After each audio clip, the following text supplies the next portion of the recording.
Bonjour à tous, je suis ravie de vous retrouver pour ce nouvel épisode de votre podcast Apprendre à être soi. Aujourd'hui, on parle de prix à payer. C'est parti!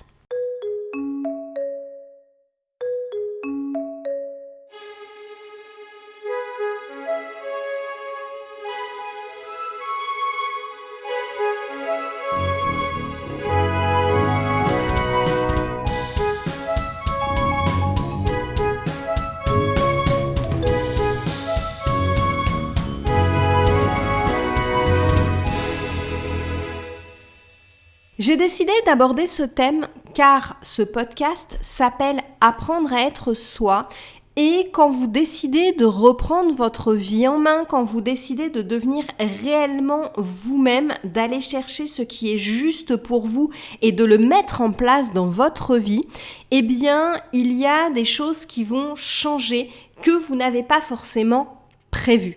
Mais c'est aussi vrai pour n'importe quel projet qui va vous tenir à cœur. Quand vous allez vous mettre en tant qu'entrepreneur, quand vous allez vous fixer un objectif ou quand vous allez vouloir mettre en place un projet qui vous tient à cœur, il y a forcément des choses qui vont changer. Et on va en parler aujourd'hui parce qu'il y a des choses qu'on a tendance à oublier de prévoir au moment où on débute ce projet.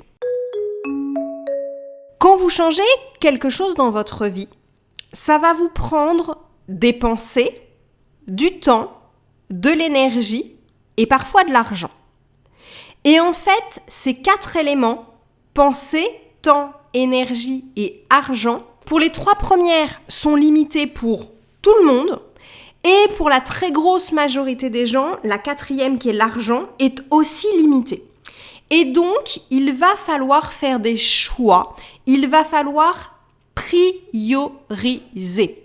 On le dit souvent en gestion de temps, on le dit quand on procrastine sur des choses, mais vos pensées, votre charge mentale, votre temps et votre énergie étant limitées, eh bien, vous allez devoir faire des choix. Et si vous n'êtes pas millionnaire, et même d'ailleurs quand vous êtes millionnaire, il arrive que vous ayez besoin de faire des choix aussi au niveau de l'argent. Alors, il va falloir que vous choisissiez les objectifs, les projets dans lesquels vous allez investir vos pensées, votre temps, votre énergie et potentiellement votre argent. Que ce soit pour monter votre entreprise, que ce soit pour devenir vous-même et donc peut-être investir dans des formations, dans des livres, dans du coaching, que ce soit parce que vous devenez parent, que ce soit pour acheter une maison, que ce soit pour changer de job, votre temps, vos pensées et votre énergie vont être engagés dans un projet. Et donc, il faut savoir qu'à partir du moment où vous vous investissez dans un projet quel qu'il soit, vous aurez moins de pensées, de temps et d'énergie pour ce qui est en dehors de votre projet qui vous anime et qui vous habite. Donc, il faut déjà y réfléchir en amont et être conscient que vous n'allez pas pouvoir continuer à sortir tous les soirs avec vos potes quand vous allez devenir papa. Vous ne pouvez pas continuer à dépenser autant dans les restos, les sorties, les cinés quand vous montez votre entreprise parce que tout ce que vous allez gagner, vous allez le réinvestir dans votre boîte, qu'au départ, vous allez peut-être pas vous payer autant que ce que vous étiez payé dans le salariat. Donc, il va falloir faire des arbitrages, il va falloir choisir. Il va falloir être conscient que votre projet va venir occuper une grosse majorité de vos pensées, une majorité de votre temps et de votre énergie et peut-être de votre argent, si vous voulez vraiment le voir aboutir. Et c'est pour ça qu'on dit qu'il ne faut jamais courir 15 lièvres à la fois. Avoir toujours 1, 2, 3 grands maximum objectifs et projets en même temps. Alors après, tout dépend des objectifs que vous menez en parallèle. Là, sur les réseaux sociaux, En début de semaine, je vous ai mis mes objectifs de printemps sous forme d'une mind map parce que je me suis amusée à le faire comme ça cette fois-ci. Et il y en a 4. Mais il y en a 2 qui me prennent beaucoup moins de pensée, de temps, d'énergie et d'argent que les 2 autres. Ou alors il y en a qui me prennent du temps, des pensées et de l'énergie, mais pas d'argent, et ce qui fait que l'argent, je peux le mettre dans autre chose. Là, typiquement, la mise à jour de mon site internet, comme c'est moi qui l'a fait, elle me prend beaucoup de pensées, beaucoup de temps, beaucoup d'énergie, mais elle me prend pas d'argent. Alors c'est vrai que pendant que je fais ce truc-là, je fais pas autre chose, donc ça me rapporte pas d'argent non plus. Mais ça me permet de mettre l'argent peut-être sur la partie appartement, où je veux finir d'aménager mon salon et aménager mon balcon. Donc il va falloir faire des arbitrages. Mais il faut en être conscient au départ.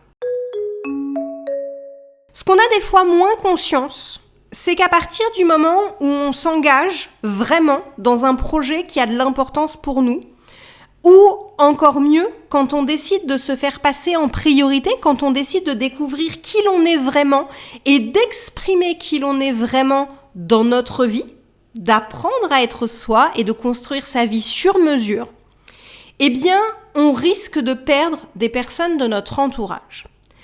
Je vous explique pourquoi. En fait, il y a souvent 3 éléments qui vont rentrer en cause là-dedans. C'est que vous allez avoir beaucoup moins de temps à vous y consacrer et que vous risquez d'avoir moins de points communs et moins de choses à partager avec certaines personnes. Parce que comme vous allez faire vos propres choix, comme la majorité de votre temps, de votre énergie et de vos pensées vont être tournées vers la construction de votre propre vie ou vers votre objectif, vers votre projet, eh bien, vous aurez moins de points communs avec certaines anciennes personnes de votre entourage. Je vais prendre l'exemple de gens qui deviennent de jeunes parents. Vous êtes des nouveaux parents. Ça prend toutes vos pensées, 250% de votre énergie et la grosse majorité de votre temps. Et du coup, vous allez voir certains de vos amis ou certains membres de votre famille devenir beaucoup plus distants. Pourquoi ? Parce que vous avez moins de temps pour sortir avec eux.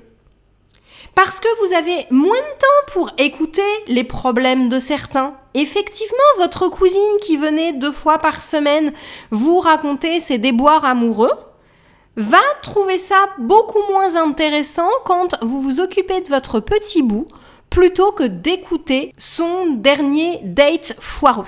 Vous n'allez pas être totalement concentré sur elle et ça ne va peut-être pas lui plaire. Alors ça peut être, j'ai pris l'exemple de la cousine, mais ça peut être l'exemple de votre ami d'enfance, ça peut être l'exemple de votre collègue. Vous allez devenir beaucoup moins présent pour certaines personnes qui ne vont pas le comprendre ni l'accepter.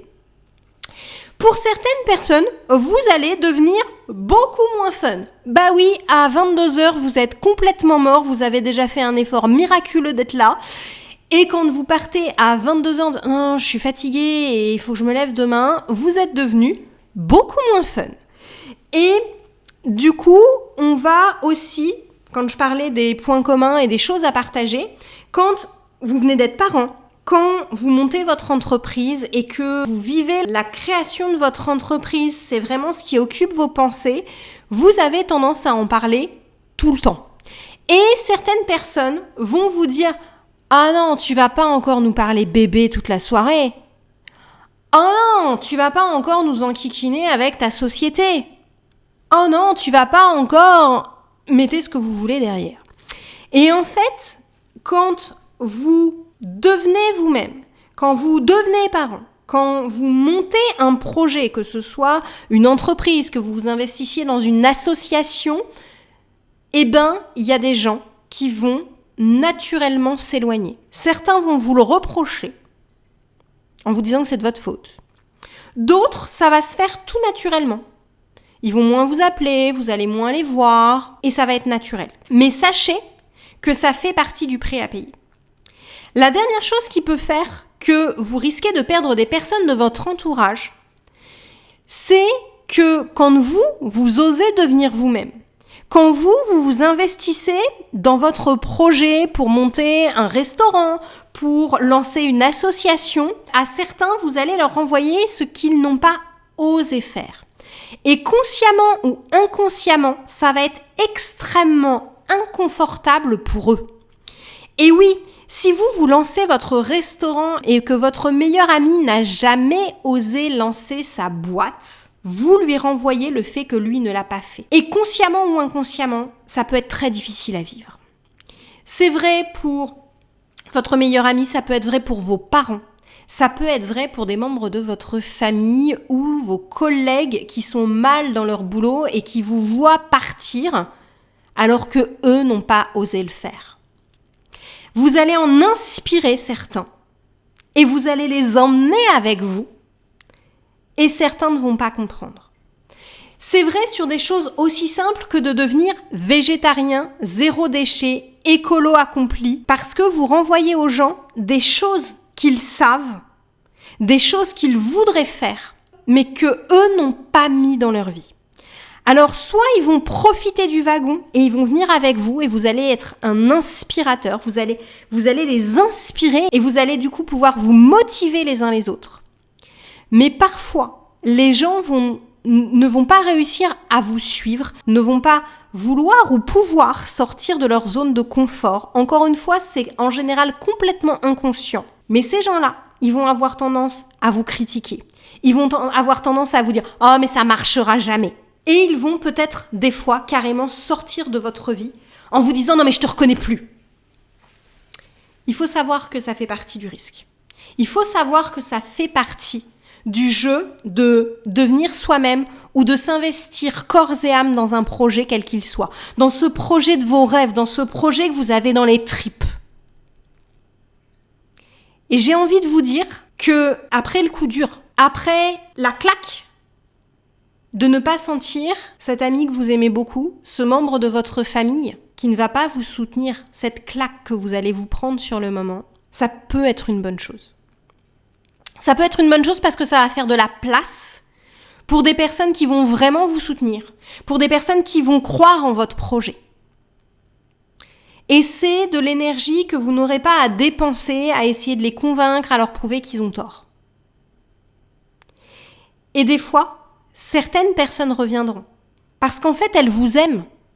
La seule chose, vous leur avez renvoyé ce qu'elles n'ont pas osé faire et sur le moment, ça a été difficile pour elles. Mais peut-être qu'après 1 an, 2 ans, 3 ans, elles reviendront. Elles vous poseront peut-être même des conseils pour végétaliser leur alimentation, pour elles-mêmes rentrer dans votre association. Avancer. Parce que je vous parle de tous ces prix à payer. Ce temps que vous n'allez plus pouvoir passer avec vos potes. L'argent qu'il va falloir choisir de mettre dans un week-end avec votre famille ou dans votre projet. De tous ces arbitrages qu'il va falloir faire et peut-être de ces personnes qui vont sortir temporairement ou définitivement de votre vie. Mais je suis pas en train de vous dire de pas y aller. Au contraire, allez vers vos rêves. Construisez votre vie. Personne ne pourra le faire à votre place.